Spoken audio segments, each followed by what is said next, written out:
حضرت خدیجہ رضی اللہ عنہ کی تاجرانہ صلاحیتوں کا سب کو اعتراف تھا۔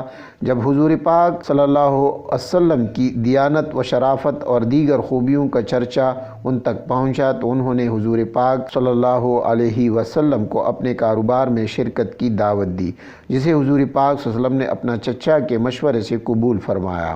آپ کے حسن اخلاق سے کاروبار نے خوب ترقی کی اور حضرت خدیجہ رضی اللہ عنہ آپ سے اتنی متاثر ہوئی کہ نکاح کا پیغام بھیجا۔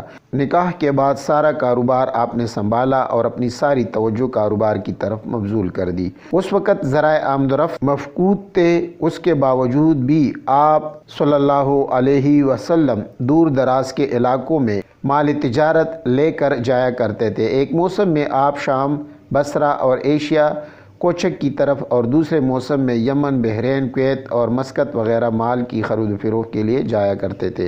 آپ صلی اللہ علیہ وسلم کی ترقی کا راز جس نے آپ صلی اللہ علیہ وسلم کو ایک کامیاب تاجر بنایا، اس میں ہے کہ آپ دیانت و امانت، وفائے عہد، حسن اخلاق، حسن معاملہ اور محنت و تجربہ پایا جاتا تھا۔ آپ صلی اللہ علیہ وسلم اپنی دیانت و صداقت کے باعث شروع ہی سے الصادق اور امین مشہور ہو گئے تھے۔ تجارت کی آداب کے حوالے سے اگر بات کی جائے تو گاہک یا خریدار سے ہمیشہ حسن و سلوک سے پیش آنا چاہیے۔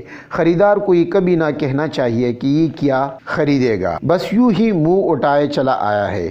اس قسم کی بد اخلاقی کاروبار کے لیے نقصان دہ اور اللہ تعالیٰ کی ناراضگی کا باعث بھی ہوتی ہے دوستو، کیونکہ اس سے گاہک کی دل آزاری ہوتی ہے۔ خریدار تو دکاندار کے لیے مہمان کی حیثیت رکھتا ہے، اس سے ہمیشہ مہمانوں ہی کی طرح پیش آنا چاہیے۔ قسمیں کھا کر اور دھوکہ دے کر مال بیچنا بھی ادب و تجارت کے خلاف ہے۔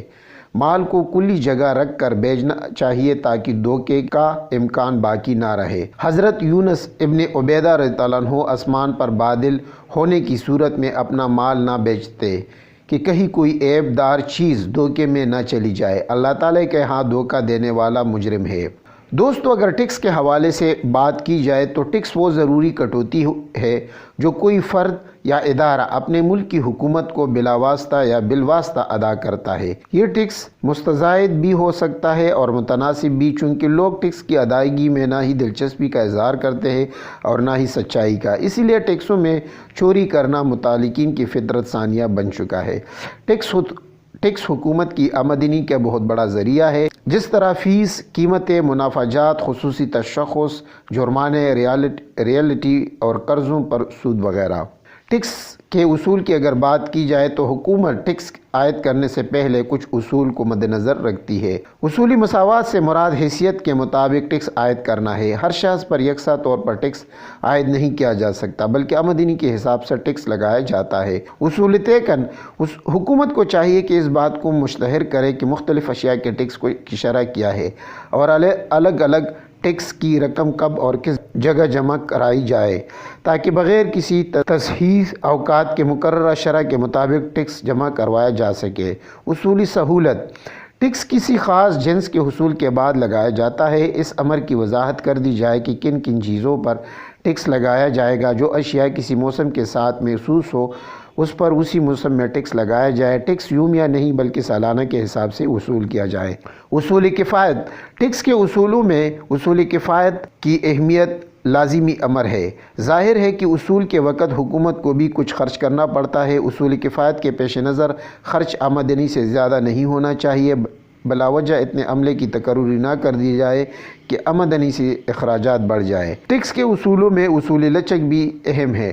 اچھے نظام ٹیکس میں یہ خوبی ہونی چاہیے کہ وقت کے تقاضوں کے ساتھ ساتھ ٹیکس میں کمی یا پیشی کی جا سکے۔ اگر ملک میں سیلاب آ جائے یا جنگ کے اثار ہو یا ملک کسی ناگہانی آفت کا شکار ہو جائے تو ٹیکس کی رقومات اور شرح میں اضافہ کیا جا سکتا ہے۔ برعکس اس کے بازاری یا بے روزگاری پھیل جائے تو ٹیکسوں کی شرح کم کر دی جائے۔ حکومت کو چاہیے کہ ٹیکس کے نظام میں لچک کی گنجائش رکھے۔ اصولی پیداواری: ٹیکس کا نظام اس طرح وضع کیا جائے کہ ٹیکس دہندگان کے پاس ٹیکس کی ادائیگی کے بعد معقول آمدنی بچ رہے۔ بصورت دیگر ان کی پیداواری صلاحیت بری طرح متاثر ہوگی اور وہ ٹیکس میں چوری کرنے اور اصل آمدنی چھپانے کے درپے ہوگا۔ اصولی تناؤ: معیشت کے تمام شعبوں میں ٹیکس عائد کیا جائے، کسی شعبے کو بھی ٹیکس سے مستثنیٰ رہنے کی سہولت نہ دی جائے، ورنہ متعدد مسائل درپیش ہوں گے جس سے نظام معیشت درہم برہم ہو جائے گی۔ اصولی سادگی، ٹیکس کی شرح کسر کی شکل میں نافذ نہ کی جائے بلکہ پرسنٹیج یعنی 5%، 10%، 15% کے حساب سے مقرر کی جائے۔ اس سے تحصیل کاری اور ادائیگی میں بہت آسانی ہوگی، حساب کتاب رکھنے میں سہولت ہوگی اور طریقہ کار جلد سمجھ آ جائے گا۔ ٹیکسوں کی نظام کی اگر بات کی جائے تو ٹیکس دو قسم کے ہوتے ہیں۔ براہ راست ٹیکس، اس ٹیکس کی ادائیگی کا تمام تر بوجھ ادا کرنے والے پر پڑتا ہے۔ یہ ٹیکس کسی دوسرے کی طرف منتقل نہیں کیا جا سکتا۔ اس کی ٹھوس مثال انکم ٹیکس ہے۔ بلا واسطہ ٹیکس کی اگر بات کی جائے، اس ٹیکس کو فوری طور پر تو ایک ہی شخص ادا کرتا ہے، بعد میں یہ بوجھ دوسرے افراد کی طرف منتقل کر دیا جاتا ہے۔ اس ٹیکس کی مثال کسٹمز ڈیوٹی اور سیل ٹیکس ہے۔ متناسب ٹیکس، جب آمدنی کے بڑھنے پر بھی شرح ٹیکس میں اضافہ نہ ہو بلکہ مستقل طور پر شرح ٹیکس ایک ہی رہے، یعنی اگر 22,000 پر شرح ٹیکس 5% کے حساب سے وصول کی جا رہی ہو تو وہ آمدنی کی 92,000 ہو جانے پر بھی 5% کے حساب سے وصول کیا جائے۔ متزائد ٹیکس، یہ ایسا ٹیکس ہے جو آمدنی بڑھنے کے ساتھ ساتھ بڑھتا رہتا ہے۔ 12,000 روپے کی آمدنی پر پاکستان میں ٹیکس معاف ہے، اس سے اوپر جو آمدنی بڑھتی جاتی ہے شرح فیصد میں اضافہ ہوتا جاتا ہے۔